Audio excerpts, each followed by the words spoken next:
กับสบายดีพ่อแม่พี่น้องเบิร์สผู้สุขนมวันนี้ก็มาพบกับน้องจันดาคือเก่า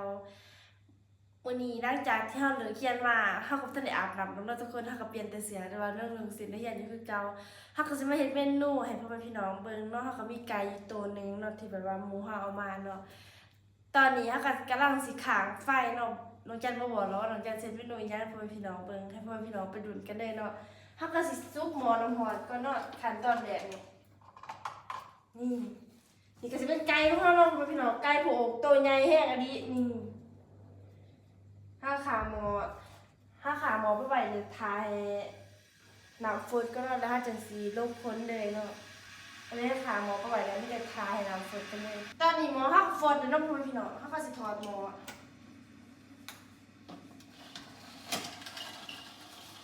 แล้วห้าก็จะเอาไก่ข้าวจุ่มซะเลยเนาะ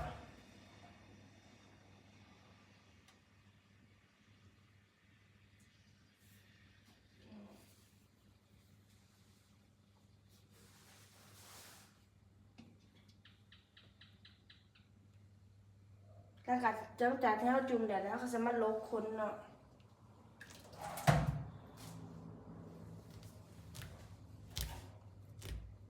หอมนะทุกคน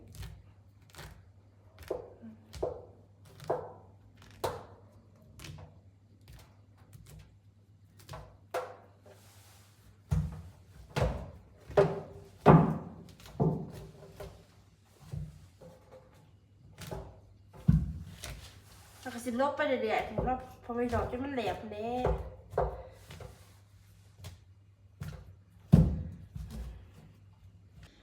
นี่ถ้าพ่อพี่น้องข้าวกับโลกคนไกลแหละเนาะแต่ว่าเป็นอย่างสีอันนั้นน้อยหนึ่งข้าวกับสีซุปน้ำเพื่อไปตุ่มกันได้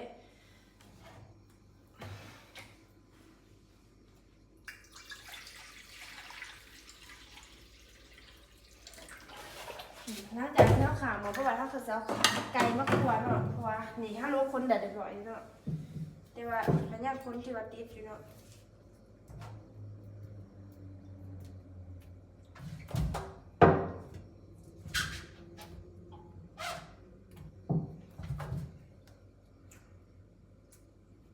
ยังสิโลกคนที่ว่ามันติดอยู่ในตัวไก่เนาะ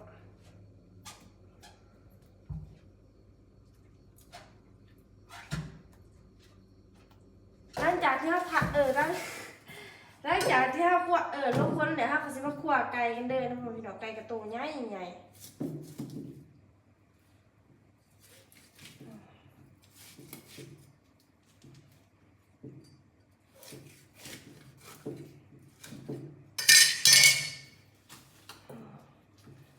ตัวใหญ่เนี่ยนะทุกคน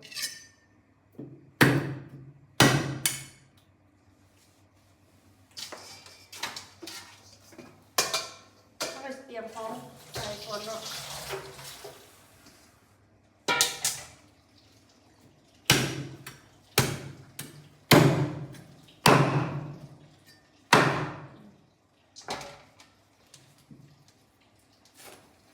น้องผู้หูว่าน้องจันผู้หูว่าเพราะว่าพี่น้องคั่วไก่แบบไรเนาะน้องจันไม่สูตรหรอกจันเห็นไปเลยค่ะ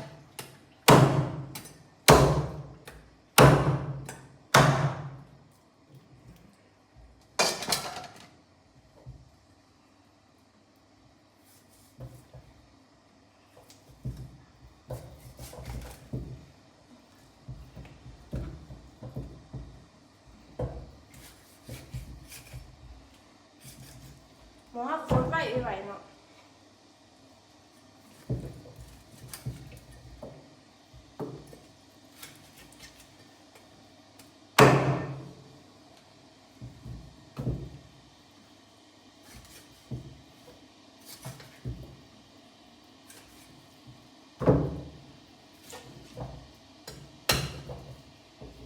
ถ้ามาสิกลัวประเดี๋ยวเนาะหมอเขาก็จะสิไข่ใส่ก่อนเนาะถ้าเราคั่วไก่แบบมันจะยำหอยแล้วทุกคนน้องแจ้งกับบ่ได้แบบว่าบ่ได้คั่วตอนหน่อยๆเนาะเพราะว่าสิต้มแต่จะเอามาจีนเนาะเขาก็จะไก่ใส่กันเลย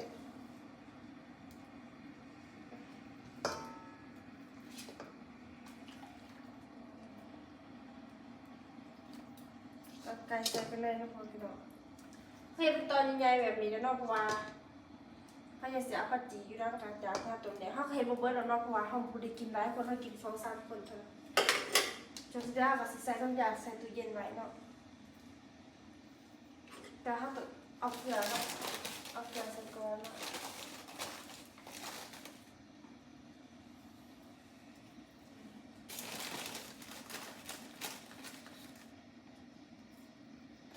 หลังจากที่เขาทาไก่ซุปเขาก็สิมาตำเครื่องกันใหม่เนาะใส่กระเทียมนี่เขาก็เอาเสียเอาครีมมาถูบใส่แล้วก่อนพี่น้อง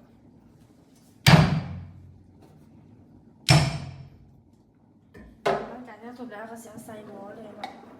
หม้อฝดแห้งๆแล้วก็สิมาตำมาพริกเตรียมสิเจียวพริกกันมาพอพี่น้องเขาก็สิตำอยู่นี่เนาะ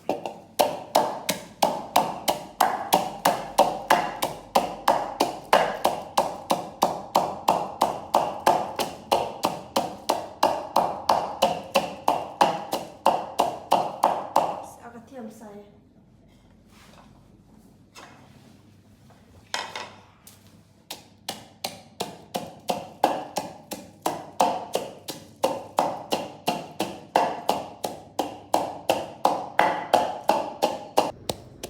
นี่เนาะเขาก็ตำมาจนแดงดีเดี๋ยวเนาะหมอเขาก็ฟดแห้งเลยเนาะเขาก็สิ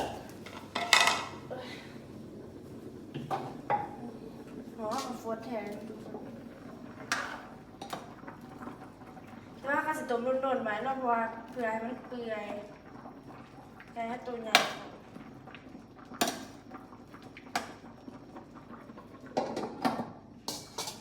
ก็สาดท้องก็ไหวเนาะ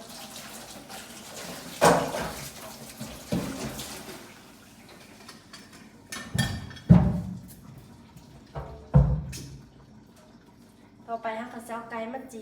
กันเนาะพี่น้องแล้วเขาสิต้มปลาไว้ก่อนเพราะว่าไก่มันหยาบนะคะมันตัวใหญ่โผล่เขาก็สิทาตรงมันเปื่อยก่อนเนาะจะเสียมาจีทาแป๊บนึงเลยนี่เนาะเข้าถอดหมดแล้วตัดไก่ออกมาจีกันเลย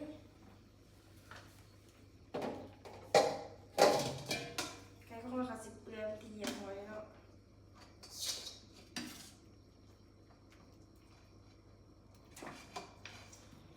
ถ้ากสิเสด็จพ่อพี่น้องเบิ่งฟังเลยเนาะว่าเขาเสียเมนูหยังเนาะถ้าเสียสัวไก่เนาะทุกคนบ่ฮู้ว่าพ่อแม่พี่น้องเฮ็ดสัวไก่นี่แบบเดียวคือหนูแจ่มเฮ็ดบ่เขาก็สิตักไก่ออกมาเนาะ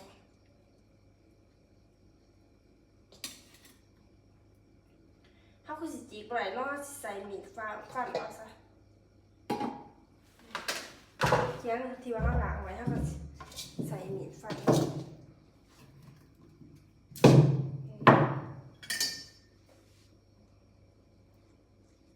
หรือว่าเขาสิป้าให้ไก่เย็นก่อนบ่พี่น้องข้าวนึงยันมีดพวกเขาโอ้ยหอนทุกคน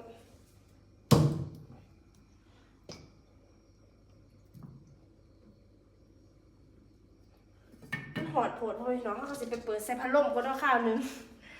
หลังจากที่เขาไปเปิดใส่พัดลมมาได้เนาะพ่อพี่น้องเขาก็จะมาซอยเนาะ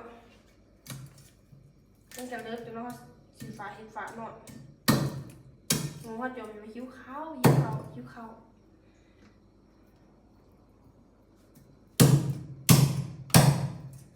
ที่จริงหันจีอะไรพ่อพี่น้องแต่ว่าไก่หยาโผด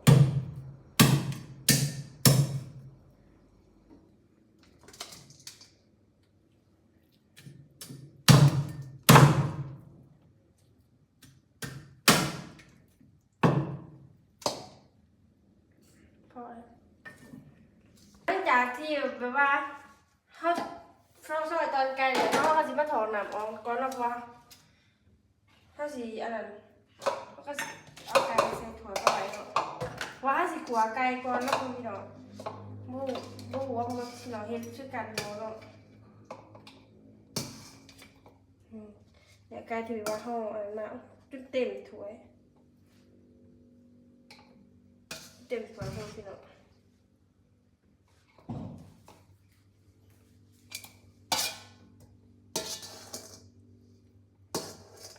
แห้งดีไก่ตัวใหญ่แล้วขนาดว่าเห็ดบะเบิดดีถ้าสิเอาน้ำนี่มีออกก่อนเนาะ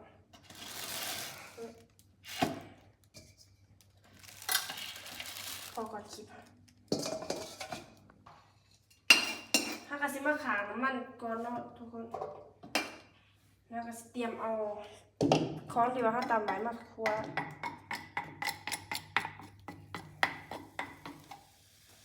น้ำมันถ้ากับหมอนไล่ใบเนาะหัวเตียงถ้าก็จะเอาบอกพริกกับกระเทียมที่ว่าเขาตำเข้าไปใส่ลงไปเลย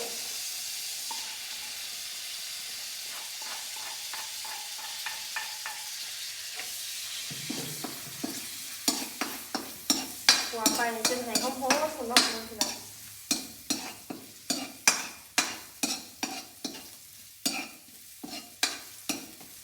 หัวไปได้จนให้กระเทียมสุกแล้วก็ผักพริกสุกคุณเนาะ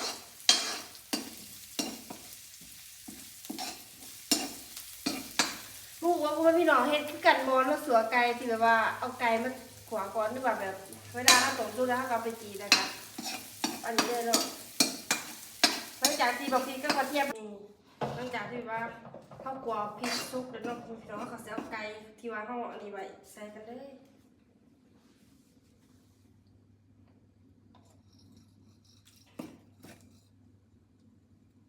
มอยก่อนแป๊บนึงหน่อยหอในแฮม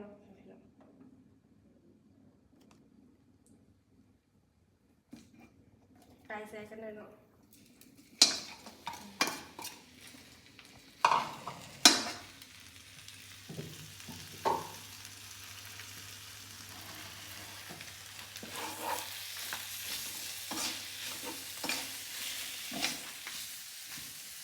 คนไก่จนหอมๆคนเดียวกันเนาะก็กินสัวไก่แล้วกันเนื้อคุณพี่น้อง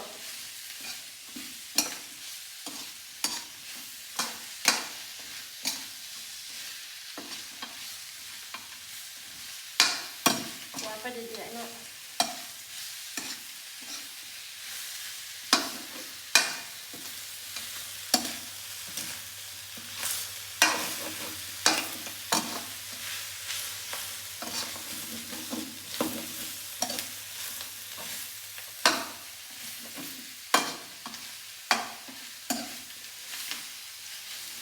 นี่จากที่ห้าแบบว่าหัวเป็นหล่นถ้ากับสีทองมันซุปที่ว่าเขาต้มไว้ใส่กันเลยเนาะมีซุปที่ว่าเขาต้มไว้หลังจากที่เขาเอาน้ำใส่เนี่ยเนาะถ้าเขาสิมาปรุงเลยเนาะน้ำจานต้มจานละน้ำจานหนึ่งใส่แต่เกลือถ้าเขาใส่เป็นว่ารสดีใส่เนาะเป็นรสดีถ้าเขาใส่ผงชูรสใส่กันเลยเนาะ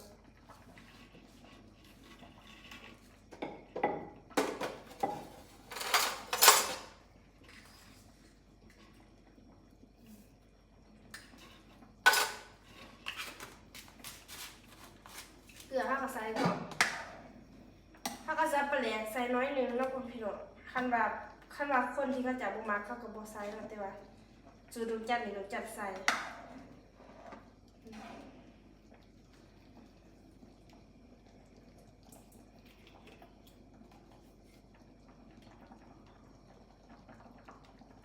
ถ้าก็ใส่ปลาแล้วพอใส่เกลือลายเนี่ย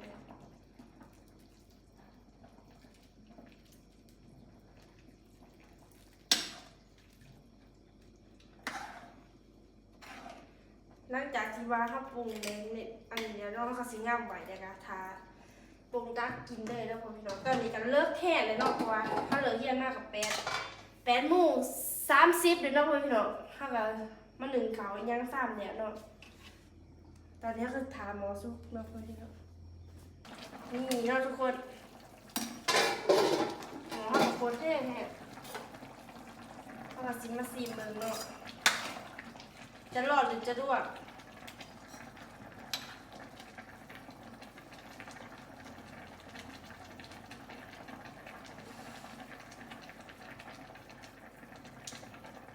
หอมอยู่พ่อพี่น้องแต่กระแสบอยู่เลยแสบอยู่ที่แปลว่าแสบเนาะ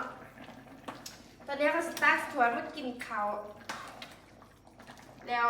หลังจากสิได้ลาพ่อพี่น้องไปกินข้าวคือเก่าเนาะ คลิปนี้ก็สิได้จบไปเพียงสำนี้เนาะพ่อแม่พี่น้องฝากพ่อแม่พี่น้องกดไลค์กดแชร์และกดติดตามด้วยกดกระดิ่งแจ้งเตือนในทางสองน้องจันดาเด้อกราบสบายดีพ่อแม่พี่น้องบ๊ายบาย